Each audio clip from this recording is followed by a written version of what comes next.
I'm not sure if you've had this experience that you've been hungry and you've gone into perhaps a fast food restaurant, perhaps McDonald's, and you looked up at their board and you've seen, and you're not quite sure what to have, right? And you see a picture of a fantastic looking hamburger and you think, that looks great.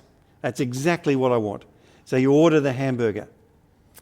And when it arrives, you open it up and the hamburger you see in front of you bears very little resemblance to the hamburger that you've actually seen up on the board. It's almost as if it was made by a teenager who didn't care as much about that hamburger as I did. And so sometimes this kind of ideal hamburger and the reality of the hamburger don't meet. Well, that's a common experience in life. In fact, I've got a little video just to remind us of that experience. I'm not sure if you've had something like that experience where the way it was going to, in your head, the way it was going to play out didn't quite meet what really happened. And there's contrast between our expectation and reality. Right at the start of this series, Sharon talked about the church in Acts. She talks about the Acts 2:42 church. And it's this verse that's often quoted, and it's this idealised picture of the church, I would say. And Sharon talks about this. Is this the true picture? Or is this just their goal, what they were aiming for?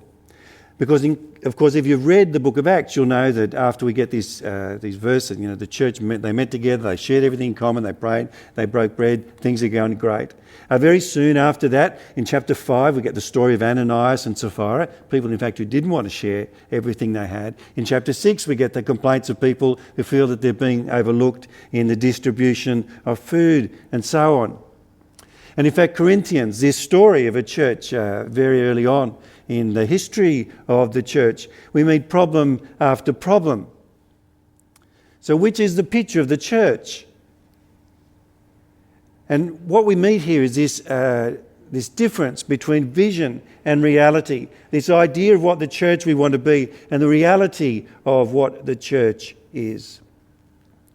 Jane pointed out 2 weeks ago the culture of the church, and she explained some of the things that we would see in the healthy church. And in fact, they come from this passage, lots of them come from this passage that Jane used.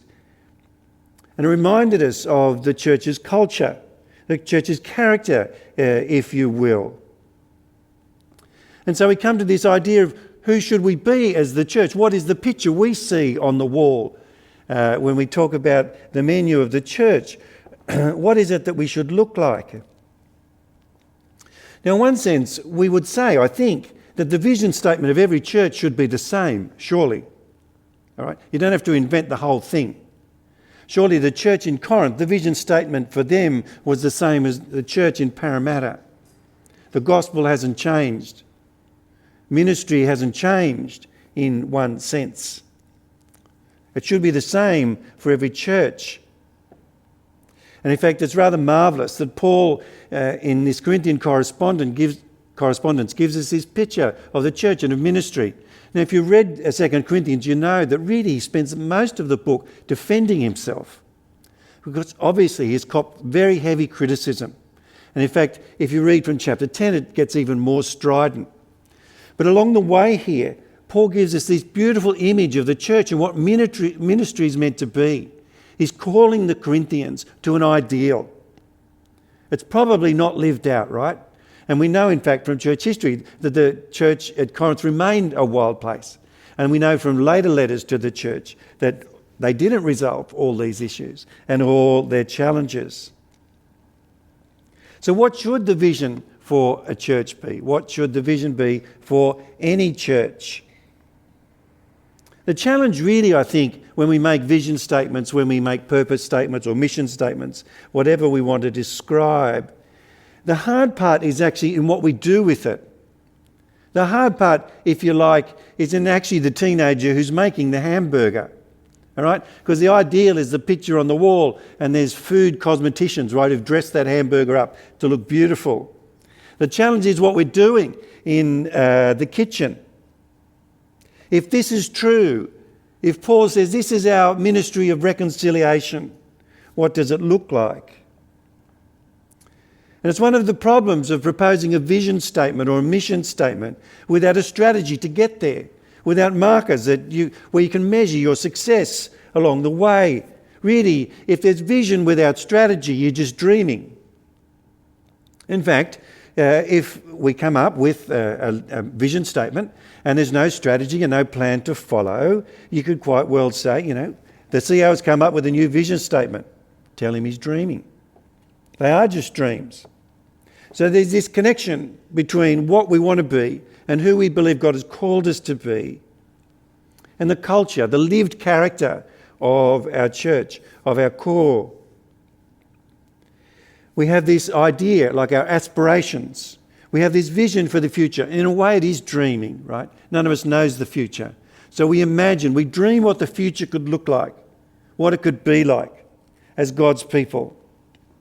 So today I want to pick up where Jane left off when she was talking about this passage, particularly points 8 and 9 that she made. You mightn't remember them all. It doesn't matter. When we're talking about this idea of being reconciled and being ambassadors, in fact, of being reconciled ambassadors, because that's really our job description. We're Christ's ambassadors. Paul wanted the Corinthians to understand the importance of this, the glory and the grandeur of their purpose.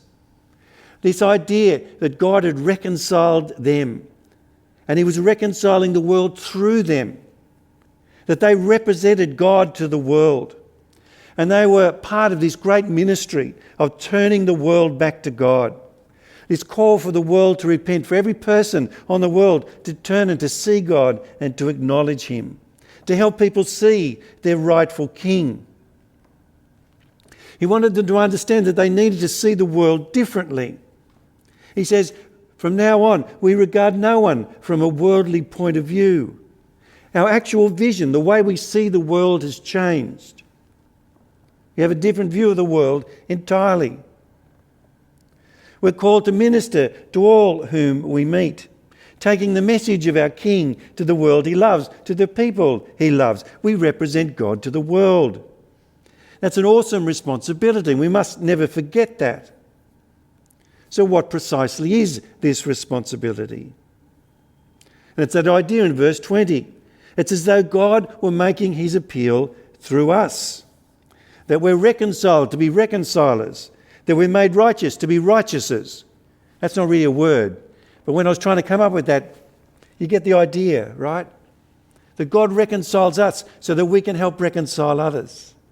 He makes us righteous so we can show others the righteousness of God. We're partners with God in ushering in his kingdom. And we're to believe it and to proclaim it and to live it and to work for it. We have this glorious task of sharing the good news of the reconciling love of God with a world that so desperately needs it. As ambassadors, representing the kingdom defines us, defines our agenda. It defines our purpose, our course of action, our vision, our dreams, the imagined future we have in our heads. So it's a good thing to sit in a room, to sit in a huddle, to sit in a leadership team with God's people and to ask each other, what should our church be like? That's a good question, always, to ask that. What should our church be like? I went to a writers' conference, a Salvation Army writers' conference in the States some years ago. And they got a guy there from Disney, from Imagineering, they were called. And he said what they do in their creative meetings when they're trying to come up with a project is they sit down and somebody pitches an idea for a movie or a storyline. And the next thing they ask is and. They say, and what more? Make it bigger. And what more? And. Here's this idea, and how can we add to it? Until they come up with these fantastic and creative ideas. And that's what we should be doing with our vision, in our context, in our core, in our neighbourhood. We should be imagining. And I guess that's part of my heartache as I walk around our beautiful building. I walk in there every day. I don't need to, I just do, right? Because I can. And I walk into it every day and I just imagine what could take place. I just imagine the international students who could meet in that cafe for a meal on a Monday night. And I imagine the people who could meet there for conversation classes. And I look at that kitchen and I think of the people we can invite into this space to share a meal with us. And look at that beautiful worship centre. And I think of our young people and how much they'd love this space to worship here and to encounter God. And these are the ands. They're the ands that we all imagine about our vision. But here's the trouble we're rubbing up against right now. Translating vision into reality is not easy. And I won't pretend it is. If translating vision into reality was easy, we'd have hundreds of perfect churches filled with perfect people, perfectly living out their mission. But we don't. For every church, there is this gap between our vision and the reality. A friend of mine at the beginning of the 2000s, the noughties as they're called, was part of a show called Auction Squad. I don't know if you remember, Joanna Grigg did it. It was one of these kind of renovation shows, an early incarnation, where they'd go in and fix someone's house and prepare it for auction. And I saw him on the TV and the house looked fabulous. And I said to him, what was it like? And he said, well, it wasn't as good as it looked on TV. You know, there are some rough bits, the bits of bits, and they'd move a bit of furniture there or hang a painting there. All right, and just cover it over. It looked great in the shot, but in reality it wasn't quite so good. And I think church is like that sometimes. And in one sense, I think that's okay. I don't think God asks us to be perfect. I don't think he's angry when we're not perfect. But I think God calls us on this journey of trying more and more each day to be his people. I don't think God expects that we will never make mistakes, whether that's as individuals or as sections or as leaders. But I do believe that God asks us to commit all that we have and we are to his vision. In fact, I think it's in the trying and the failing that we are made more and more his. It's in the trying and the failing and the praying and the seeking that God polishes us and refines us and makes us holy. Will we ever be perfect? Will we ever get it all right? No. Should that stop us from trying to be more and more God's people? No.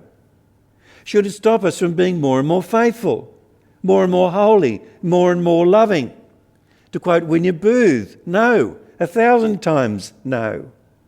Because we're in this glorious business of becoming more and more the righteousness of God, of reconciling the world to God. And so that's why we revisit our vision, we recraft our mission statements, we redefine our purpose. We remind ourselves that God's we are, ever and always. And so we define and redefine our hopes and our dreams. We redefine our vision, and it helps us recalibrate. It helps us renew our calling. So what is our vision? What is your vision? Post-COVID, because it will end. I know it seems unending, right? But it will end. COVID will end. It might be a different world, but a new normal, but it will be normal again. The building will one day open. I know it feels like it never will, but one day it will open. And what are the images in your head of our church? If you imagine our church right now, what is it that you see? What's the first thing that comes into your mind? Who do you see there? Who are the faces that you see there? Who do you want to share the experience with? Whose faces do you see there in ministry? Whose faces do you see coming to the mercy seat? Whose face do you see beside you in church, in your small group, in your huddle? Yes, in one sense, our vision is always unchanging. We have this ministry of reconciliation. Every Christian has since the birth of the church. But what does it look like for you? What does it look like for us? In a sense, the vision is that 426 Church will be a place where the reconciling love of God is seen and felt and heard and expressed in everything we do and are. And that's a challenge for us as a community to work out. It doesn't rest on any one person's shoulders. In fact, one of the challenges for a movement, one of the challenges for the Salvation Army is that we know we need renewal. And so what we always say to ourselves is, well, the saints must pray harder and be holier. And if you go back along all the mission statements over the last 20 years, every one of them, there's been a call to prayer. That the saints must pray more, the people must pray more, be holier. But in fact, what may also need to be redeemed is our culture as an organisation. And this is true for the army and true for us as a corps. What needs to be redeemed and changed is our culture. What needs to be redeemed and changed is our structures. What needs to be redeemed and changed to make the vision as a reality is the way we organise our life together as God's people. And that's why we all have different gifts, right? We didn't read it last week. But there was these verses about, some have been called to be apostles, prophets, evangelists. This idea that we bring these different gifts to the church and we work it out.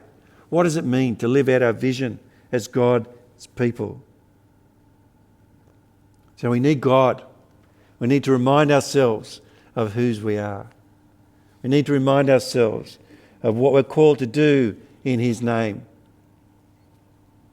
We need to pray, but not just for ourselves, for our whole church. We need to pray that we get this right. We need to pray that we get our leadership structures right, our program right, our ministries right, that our focus is right, and that our vision is one that truly reflects God's desire for us. We want our church to be a place where the reconciling love of God is seen, felt, heard and expressed in everything we do and are. And by the grace of God, through the love of God, in the power of God, I believe we can do it.